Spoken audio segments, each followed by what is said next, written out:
Welcome to Talk Time with Max Contact, the podcast where we talk about the latest contact center and customer experience, industry news, and insights. Join us as we welcome industry experts, discuss actionable strategies you can apply to your business, and help professionals like you on your path to long-term career progression and success. I'm your host, Sean McIver. Hello and welcome. I'm joined today by Mohammed Safdar. He's a successful people manager with over 20 years of experience managing global teams and projects. He has proven expertise in driving exceptional commercial and CX performance alongside executing projects and continuous programs of improvement across multi-channel and international contact center operations. His BPO and contact center experience include companies like Dell, Microsoft, Sky, Vodafone, Sainsbury's, and multiple sectors such as telecoms, utilities, technical support, retail, finance, and travel. Welcome, Mohammed. Thank you. Thank you, Sean. Nice to be here. Thank you for inviting me on the show. Not a problem at all. It's great to be able to talk to you. So I'm going to jump straight in. In your current role at the moment, you're head of customer excellence at Prime Secure Plus. It's a company providing security services and personnel through the UK for construction, corporate, and void property sectors. How did that happen? What drew you to the organisation? So after spending over 25 years in the contact centre industry, I felt very, very comfortable that I was ready for the next step. I was ready for a challenge.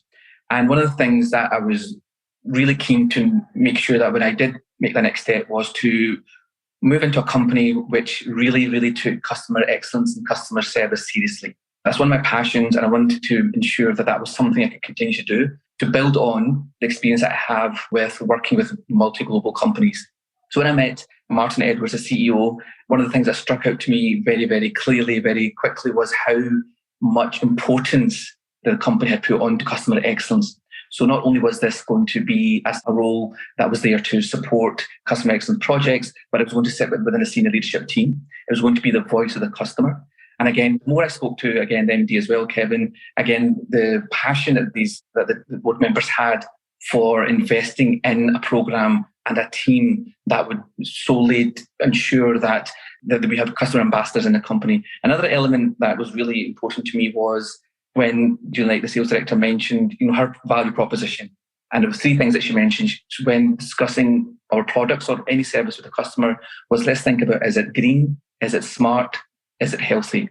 And I thought that was really an amazing offering in the sense, and it's a very generic offering, something that's so simple and is translatable across any industry. We totally now appreciate how important well-being of our employees are, along with our customers. So having that integrated and built into the offering was so important to me, along with, is it smart? So we're not just taking that customers as a one-stop shop, but really giving them a full end-to-end experience, a really 360 value proposition. And of course, is it also, along with being smart, is it green, with carbon net zero targets as well, and with even individual customers now thinking seriously about recycling, thinking about the footprint. So all these elements just made it a bit of a no-brainer for me. So as much as it was quite a leap for me, it was an exciting one, one that we were just at the beginning of the journey. But I'm very, very optimistic that with the team that we built and the products and services that we have, that we're on the right tracks. Excellent. I love that you made mention of those kind of three key components as well. I think that certainly it's interesting to hear what drives people or pulls people towards a particular role or business. And it's different for everybody, but it's always interesting to hear what those core drivers are, almost those career values, if you will. It's always interesting to hear what those are. I'm going to touch on something that you said during that opening. You mentioned around customer excellence. I guess my first question to really open this up is, how do you define customer excellence? So that's a good question. And the reason why we talk about customer excellence at Prime Secure, I think customer service has become, it's kind of maybe like an overused word, and maybe everyone has different views of what just general customer service means. Is it simply servicing the customer, whereas we're looking for something to go above and beyond that. So for us, customer excellence is where we're able to really create brand ambassadors. So it's what Apple users are, it's what Amazon users are, it's what Netflix potential users are. It's about brand ambassadors. And that's when you've reached customer excellence. It's the best in class with regards to the technology and the products that you're offering. It's best in class with regards to the well-being and the engagement of your employees. And of course, finally, it's ensuring that the customers that interact with you, you're not just ticking a box for them, but they go away that satisfied that they want to talk about and discuss the experience that they've had, just in the same way most of us talk about negative experience. So, and to kind of have that same motivation to talk about the positive experience that they've had with the interaction with our company. Yeah, that makes perfect sense. I suppose the parallel to that is, so you've got customer experience and customer excellence. And it's interesting when you look at the overall customer journey of a customer, what tends to happen, or what happened traditionally, shall we say, is that customer experience and customer excellence was always focused at the onboarding point or at the opening point of a customer journey. And then that customer journey kind of tails off. And then eventually you get to a point where you're leaving that business and then it wasn't fantastic. Then there was a huge focus between 2000 and 2010 on the realization that retaining a customer is cheaper than acquiring a new customer. And so what we've now got is this almost golden gate double spike on that graph of you're joining and leaving the company, but this lull in the middle. Is that something that you would, I'm positioning this in an interesting way. Interesting.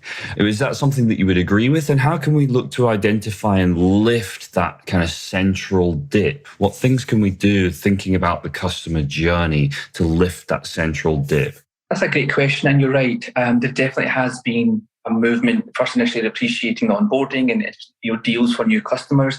I think Sky are one of those companies that definitely, in my experience, started to focus on providing deals and offers for existing customers for actually rewarding loyalty, and which is happening more and more. I'm sure the retail with their store cards is definitely doing that. But I think what a lot of customers do say is when joining a new company is because of the offer that they received, but when they go to leave, they're not eligible for those same offers.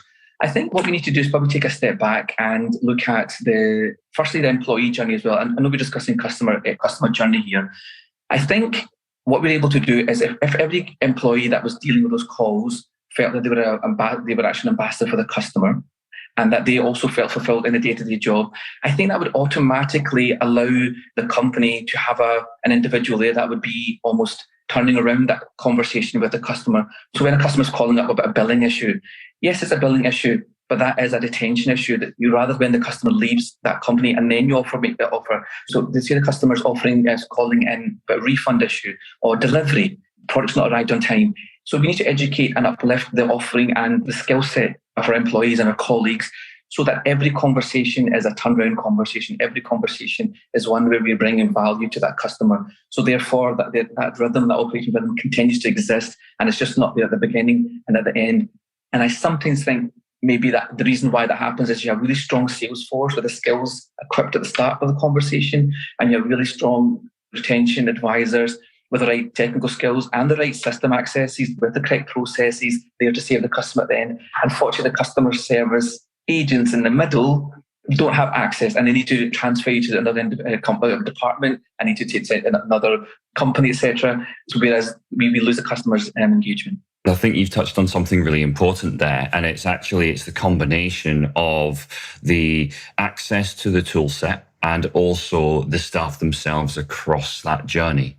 Ambassadors for a brand and ambassadors for a company, absolutely at that first touch point, and ambassadors for the brand, absolutely at that end point as well. But I think in the middle, it's easy to lose that ambassadorship, if you'll forgive the coining of a term.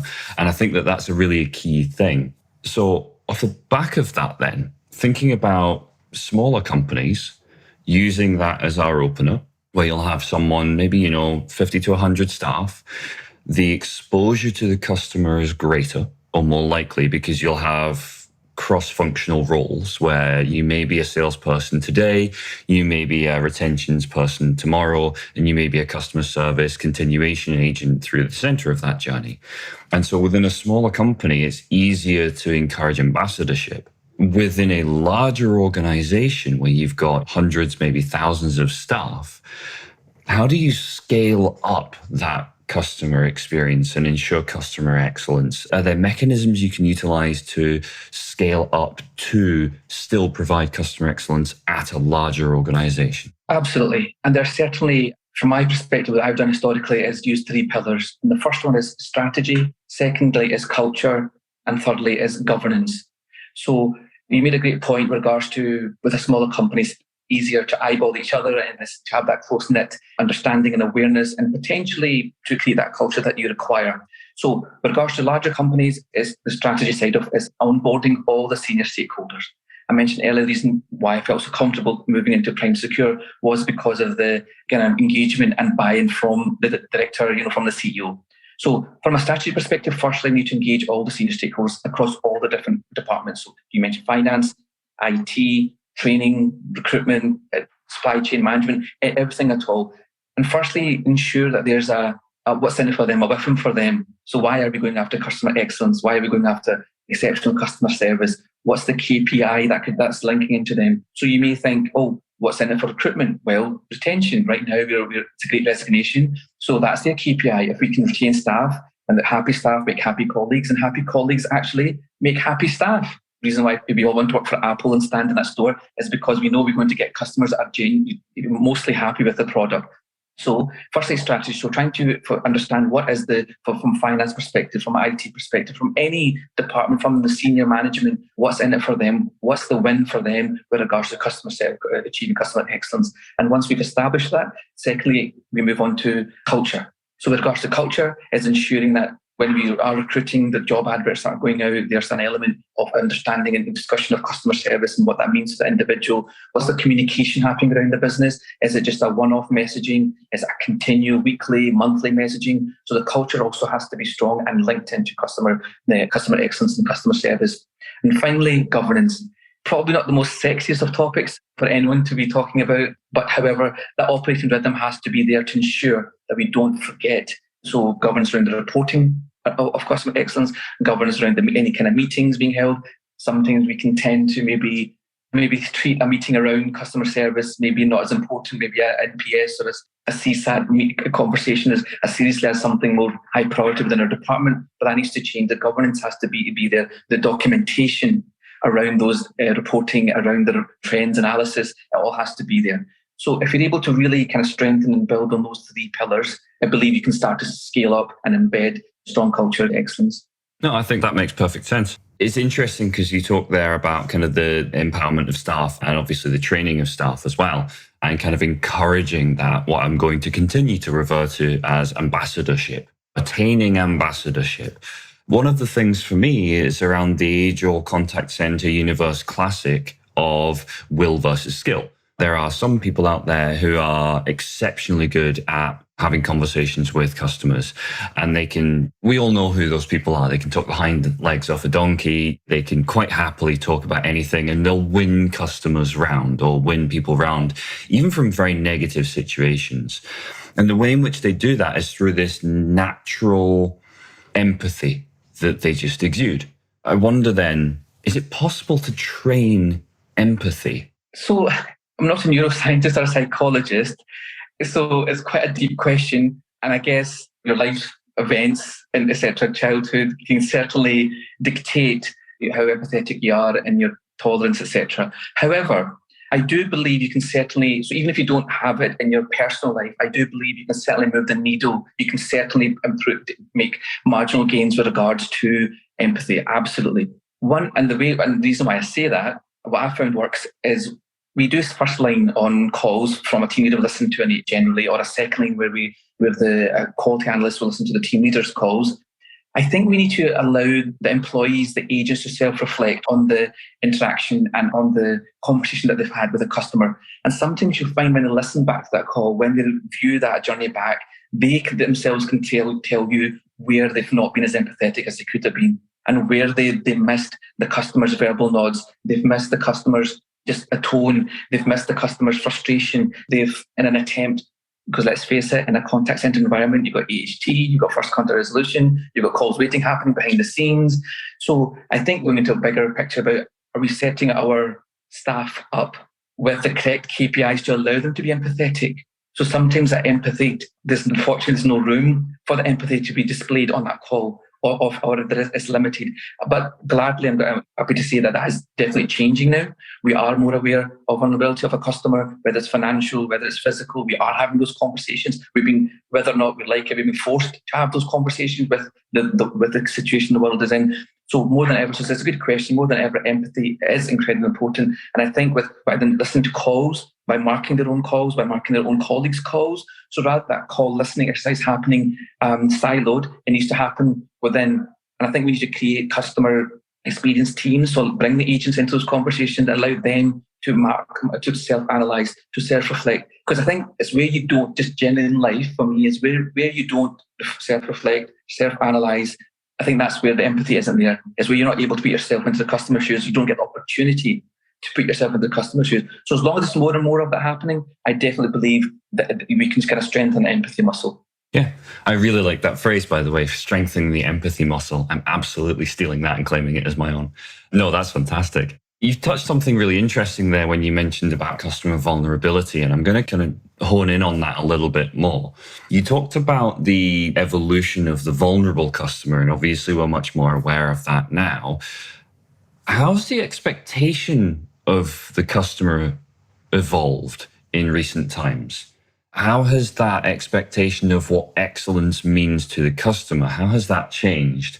And in doing so, how do we adapt to that change to ensure that our areas of responsibility are adaptive to those changing customer expectations of what their benchmark of excellence is? Well, I think there's two elements have happened together, which has helped to really enhance customer expectations. Firstly, is that you've got I mentioned really strong brands that are setting the tone, that have just elevated the offering and have essentially forced everyone else to kind of step up and to raise the bar. So you have companies like Amazon whose return policy is amazing, who you can receive the products the next day. So anyone that's in the same space as Amazon is suddenly overnight being forced to look at best practices, look at their competitors, because the customer that's coming to is going to Amazon, it is also going to Sainsbury's, is also going to Argos, is also going to the other companies as well, with expectation that when they go online and purchase something from them, they're going to receive the same service. In the same way, when somebody's ordering off Apple and receiving the product they're getting from there, the support they get, they're expecting that from others as well. So that's the first thing that's happened, is that companies themselves organically, there's been a raising of the standards. Secondly, I think with the internet, I think general awareness of humanity and of mental well-being, of the global climate issues that we're experiencing, and I mentioned earlier about technology. So customers themselves, regardless of whether or not they interacted with these brands themselves, are more aware of what to expect or what the kind of lifestyle that they want. So we talk about the industrial age, and we talk about the information age. So the customers and employees are changing. No longer are they just wanting to have a salary and just to survive. Customers want to thrive now. Customers want to have experiences. So regardless of the product they're dealing with, just generally in the lifestyle, I appreciate we're going through economic turbulence at the moment, but a lot more, our children are a lot more economically more comfortable than they were. So what they're looking for and the kind of experience that they want to have and where they want to spend their money, they have a lot more disposable income. So with that, they're wanting to ensure that they're getting their return on investment, along with that well-being, along with making sure being more savvy about the world and communities around them. They're more aware of social and political causes. So they're wanting to deal with a brand that's also interacting with social and political causes that align with them. So those are also drivers. It's a lot for a company to take in. So I don't want to scare anyone from thinking, is it ever going to be possible to make a customer happy? Trying to bring all that in. But I think we have to appreciate that whether or not we like the sound of that or not, the customer demographics and the needs and their wants and expectations are evolving, are changing. So we certainly need to look at our process. So you asked, what do we do and how do we cater for that? We need to start looking at our customer journeys. We need to start to personalising those customer journeys. That's what customers want. Customers are wanting a personalised service, and because that's what they're starting to get. So the sooner we can start to look at those processes, look at those products, we mentioned the returns policy, looking at the refund policy, looking at the products that they have and the types of products that they have, and they can personalise and they can start to kind of really deliver specifically for that individual, then that's where the win's going to be. So let's expand on that. You've talked about the building that view of the overall customer experience and understanding that. So what specific data points do you tend to focus on within that customer journey? So for me, I'm a bit of a data geek. I enjoy data. I think it's a great way of just analysing and slicing and dicing and then getting to the root cause away from the noise. What is fact, what isn't fact. However, in saying that, what I've adopted is a massive cinema fan. So I like my 3D films. I also like 4D as well. I like that immersive experience of being in a cinema. And I think it just adds to the story. So what I've created, in fact, is a 4DX view of capturing data within customer journeys. So historically, we've used the quality scorecard. The quality compliance scorecard has been used really to extrapolate where the pain points are. Was the first contact resolution? Was their ownership? What did the call end well? What are the data, etc. However, for me, it wasn't insufficient. It gave a very one-sided view of that one interaction. So what I laid onto this 1D view to make it 2D was that customer journey now that we use. So data points such as not just what will happen on that call in regards to the driver, regards to the trigger. Was it a value demand? Was it a failure demand? What was this a first call in that conversation? How long did the call last? Was it a transfer? So really just drilling into that journey. But then also going into the CRM, doing a CRM scrape and understanding what was this customer's journeys before this journey happened. Is there any way, is there a correlation?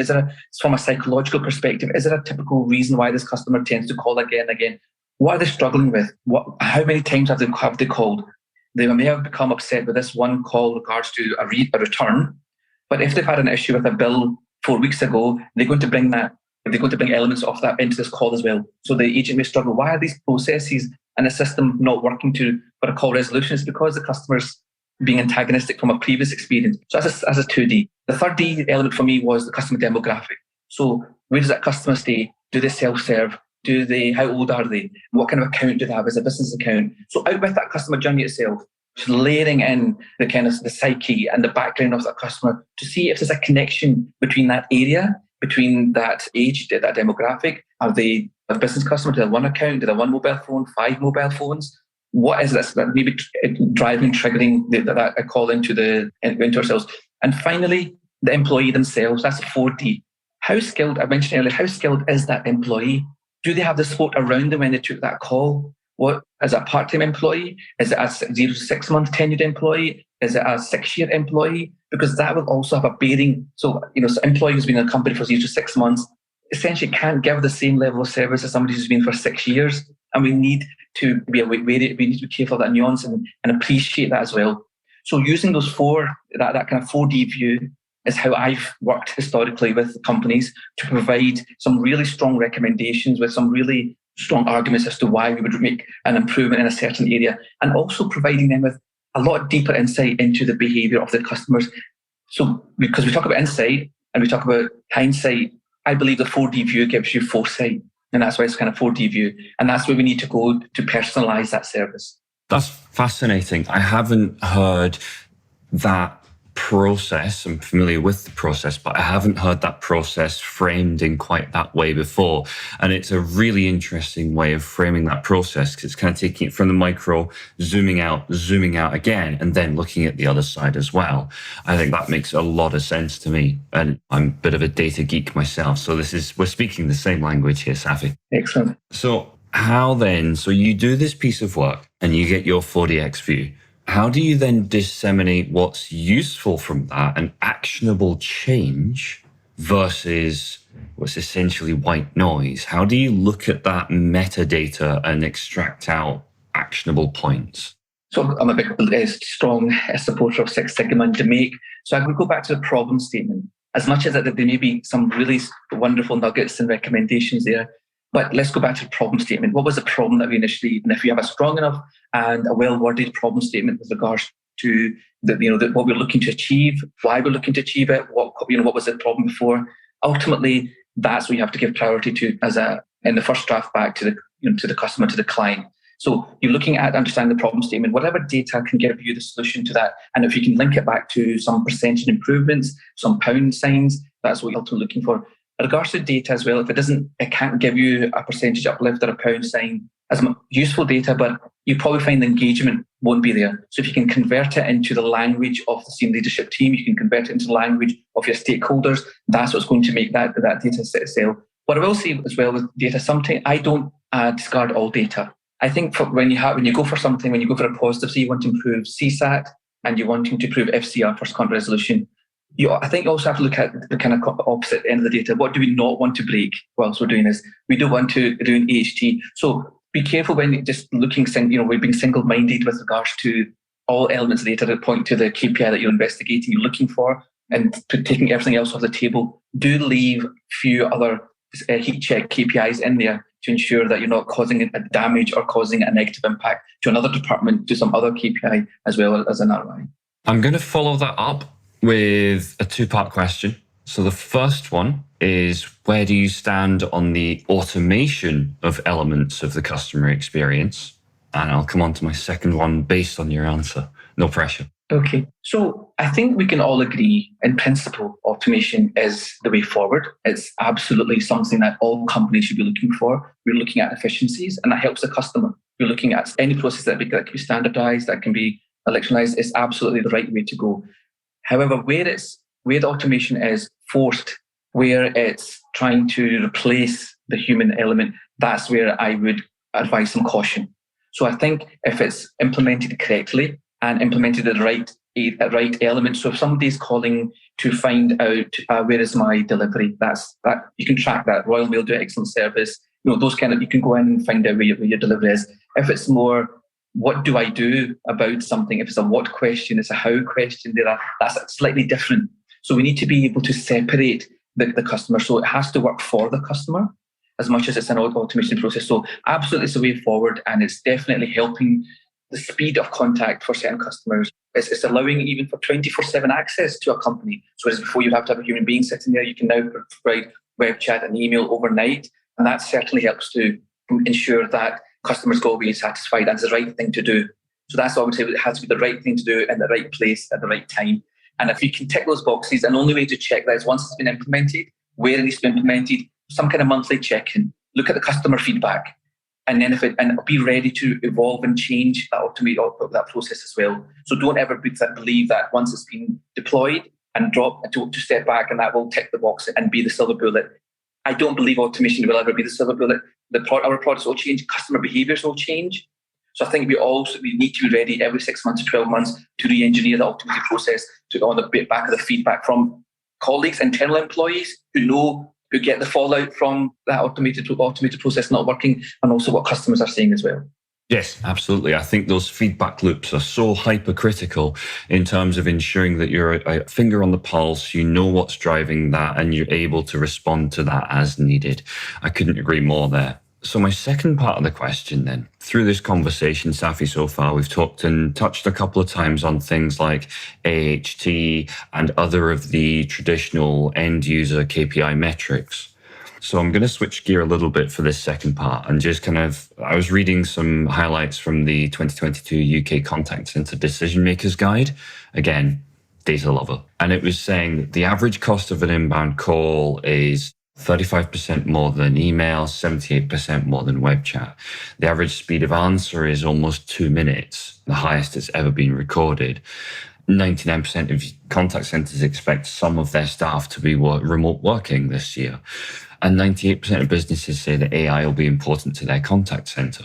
So I'm going to play out a scenario here, and then I'm going to basically hand the reins over to you to close us out. I run a contact center. I have my established AHT, KPIs, and all of the metrics that I need, the FCRs and all that sort of thing are all in place for the staff. I've got automation there, which takes off all of the self-serve incoming contact. And that leaves me with the far more complex, far more challenging conversations that it's the hows, the whys, those more involved responses.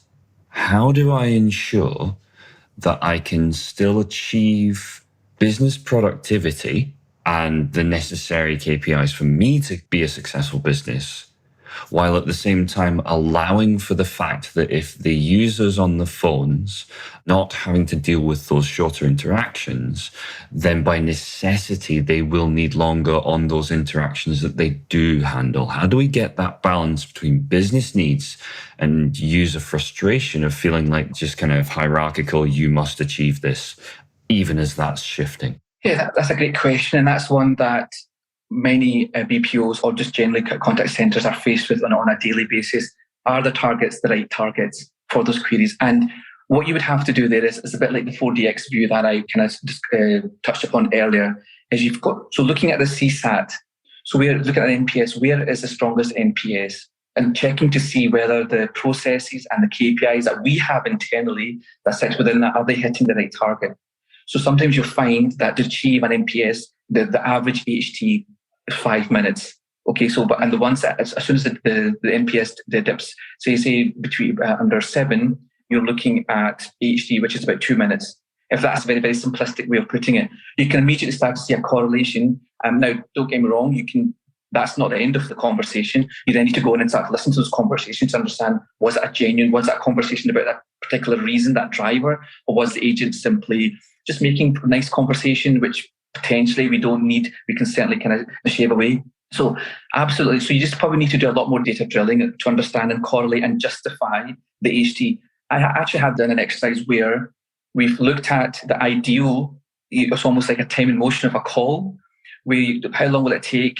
So you're asking us a complaint with regards to a billing query, the target is 8 minutes. But we've looked at this and it's physically impossible with regards to sitting next to an agent who's saying the words what they have to say, looking into the CRM, having to go into the different databases that they have, potentially doing a bit of a transfer call and mapping that out in micro-management way. But it's quite painful to do, but the rewards are just exponential. There's just amazing rewards at the end of it because you can absolutely justify where and when and how, or even sometimes you may come to the conclusion that maybe your KPIs are too soft, too lenient. And you can certainly shave away. And what they'll also bring out, which is even more important, is inefficiencies. So what you're able to say is not take away from the agent, take away from the customer. What you're going to say is, if we were to make that process, that CRM more efficient, faster, so it's a CRM, so that creates another project for a different process, for a different system to be upgraded, to allow, so until that system isn't upgraded, that report isn't made to be self-serve or quicker, we're never going to achieve this target. So there are dependencies